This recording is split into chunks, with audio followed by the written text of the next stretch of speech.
नमस्कार, मी Gautam Kamble. GK. News मराठीमध्ये आपलं सर्वांचं स्वागत.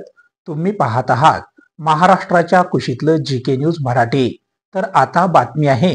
जिल्हाधिकारी राहुल कर्डिले यांनी किनवटच्या बोदडी येथील नैसर्गिक सेंद्रिय शेतीला व पिपरफोडी येथील शेतकरी अभिजित जमादार यांच्या एकात्मिक पीक पद्धती शेवगा शेतीला भेट दिल्याची पाहूया सविस्तर. मेघा पाणलोट प्रकल्पांतर्गत किनवट तालुक्यात राबवण्यात येत असलेल्या शेती निगडीत नाविन्यपूर्ण उपक्रमांचा आढावा घेण्यासाठी नांदेडचे जिल्हाधिकारी राहुल कर्डिले यांनी नुकताच पाहणी दौरा केलाय. या दौऱ्यात त्यांनी पिंपरफोडी येथील शेतकरी अभिजित जमादार यांच्या एकात्मिक पीक पद्धती व शेवगा शेतीला भेट देऊन त्यांच्या कार्याचे विशेष कौतुक केले. अभिजित जमादार यांच्या शेतीमुळे तालुक्यातील इतर शेतकऱ्यांनीही प्रेरणा घेऊन शेवगा शेतीचे क्षेत्र वाढवावे अशी अपेक्षा जिल्हाधिकारी राहुल कर्डिले यांनी व्यक्त केली आहे. यानंतर जिल्हाधिकाऱ्यांनी बोधडी खुर्द येथील शेतकरी लक्ष्मीकांत मुंडे व तिरुपती फड यांचे नैसर्गिक सेंद्रिय भाजीपाला, खजूर, चिक्कू व फळबाग शेतीची पाहणी केली आहे. शेतकऱ्यांशी संवाद साधत त्यांनी निसर्ग संवर्धनास पूरक आणि खर्चात बचत करणाऱ्या सेंद्रिय शेतीचा व्यापक अवलंब करण्याचे मार्गदर्शन केले.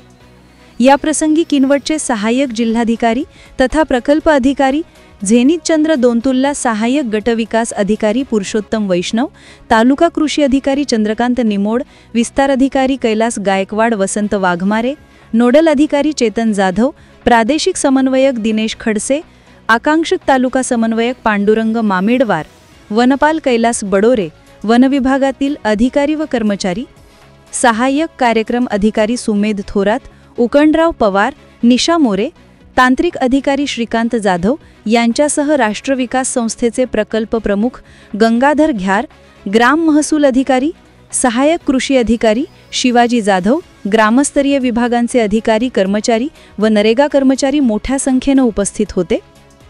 आज या दौऱ्यामध्ये आपली थाराला भेट झाल्यानंतर आपण जमादार जे आहेत त्यांच्या बोधडीच्या शेतालाही भेट दिली आणि त्यामध्ये आपण बघितलं की त्यांनी स्वतःच एक मोठा रिचार्ज शाफ्ट केलेला त्यांच्या शेतामध्ये आणि त्याचे रिझल्ट तर त्यांनी बघितले. तर हा पाण्याच्या बाबतीत थोडासा दुष्काळ प्रवण भाग आहे आणि त्यांना 5 फुटावरच पाणी लागलं त्यांच्या विहिरीमध्ये. ते रिचार्ज शाफ्टचे फोटो पण आपण घेतलेत.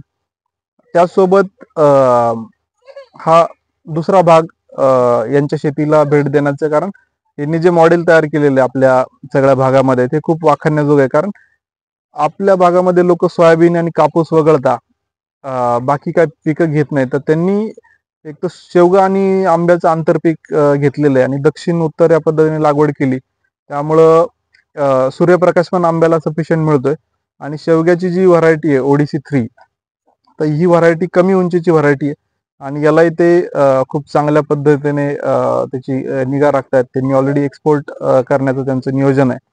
आणि शेवग्याची आपल्या भागात जास्त फायदा असा आहे की शेवग्याचा कुठलाच पार्ट वेस्ट जात नाही. शेवग्याचे पानं आहेत वाळून ड्रायर कडून ते पावडर तयार करतात, ज्याचा आपल्याला माहिती की B12 आहे, कॅल्शियम आहे, खूप रिच न्यूट्रिशनली शेवगा आहे आणि शेवग्याच्या शेंगा पण त्यांना खूप चांगल्या पद्धतीने त्याचा भाव मिळतोय आणि आंतरपीक असल्यामुळे आंबा पण सीझनल ते घेत आहेत. ते हे एक चांगलं मॉडेल त्यांचं आहे. शिवाय वर्मी कंपोस्टचे 12 बेड्स आहेत त्यांच्या जवळजवळ, म्हणजे ते 25 दिवसात 12 टनच्या आसपास खत ते तिथून निघत आहे. ते पण एकदम चांगल्या क्वालिटीचं खत, ते पण बघण्यासारखं आहे. त्याचसोबत कलमाचं जे आहे फणसाचं जे कलम आहे ते करण्याचं ते काम करतात.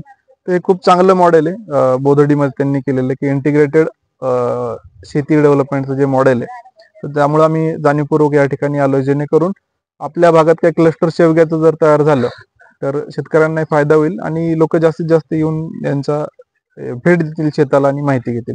सेंद्रिय शेती संदर्भात आपण शेतकऱ्यांना काय आवाहन करणार? सेंद्रिय शेतीबद्दल माझं हे आव्हान आहे की आपल्याकडे काय होतं की लोकांना आपल्या जमिनीचे एक तर आपण सॉइल टेस्टिंग केलेली नसते आणि आपण डायरेक्टली युरिया काही न बघता वापरतो. त्याचा खूप मोठा वापर वाढलेला आहे आणि आपल्या पाण्यामधलं नायट्रेटचं प्रमाण खूप प्रचंड वाढलेलं आहे. त्यामुळे माझं पहिलं विनंती की आपण आपल्या मातीचं परीक्षण करून घ्या, मातीला काय पाहिजे.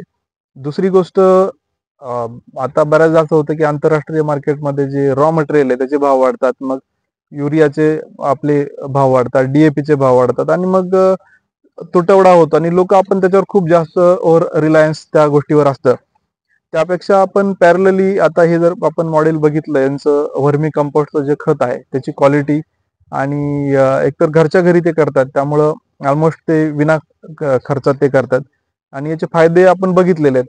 तर ते आपण हळूहळू आपल्याला या सगळ्या गोष्टी करायला लागतील आणि माझी हीच आव्हान आहे की आपण ऑर्गॅनिक गोष्टी म्हणजे ऑर्गॅनिक खतांचा वापर तर आहेच, परंतु आता जे सापळे बघितले आपण, पिवळे चिकट सापळे, निळे चिकट सापळे, ज्यामध्ये ज्या किडी आहेत किंवा माश्या आहेत त्या अट्रॅक्ट करतात, ते पण ऑलमोस्ट म्हणजे झिरो खर्चात असल्यासारखं आहे.